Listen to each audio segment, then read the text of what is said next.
என்ன வாங்கியிருக்கோன்னு தெரியுமா? வெயில் நேரத்தில் எங்கள் அத்தை இந்த ஏர் கூலர் ஏசி இந்த மாதிரிலாம் வாங்க மாட்டாங்க. ஆனால் சீசன் குளிர்காலம் ஆரம்பிச்ச உடனே ஒரு ஏர் கூலர் வாங்கிட்டாங்க. என்னை விட எவ்வளோ பெருசாக இருக்குன்னு பாருங்களேன். இங்கே பாருங்க, பம்பு, ஃபேனு, ஸ்விங்கு. இப்போ எவ்வளோ காத்தடிக்குதுன்னு பாருங்க. பாருங்க எவ்வளோ காத்தடிக்குது பாருங்க, எப்படி காத்தடிக்குதுன்னு பாருங்க. இங்கே பாருங்க எப்படி காத்தடிக்குது. என்னையே தள்ளாடுது. இப்போ பார்த்தீங்களா, என்னையே தள்ளாடுது. இப்போ பார்த்தீங்களா எவ்வளோ ஸ்பீடாக வந்து இது எப்போ நீங்களே காற்று காத்தி இங்க வாட்டர் எவ்வளவு இருக்குன்னு பாத்தீங்க. இவ்வளவு இது வரைக்கும் போட்டாங்க, ஆனா கொஞ்சம் போட்டு போட்டாங்க. பேப்பர்ஸ் இதுல பேப்பர் இருக்கு. அதுக்கப்புறம் இது வந்து பிரேக், இது வந்து பிரேக். இது அமுக்கிட்டா எங்கேயும் நவுறாது, நவுறல. அதுக்கப்புறம் இது எல்லாமே இருக்கு. இது பிரேக் பார்க்க பிரேக் மாதிரி தெரியும், ஆனா இது உண்மையான பிரேக் தான்.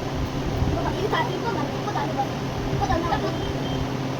சூப்பர். By guys.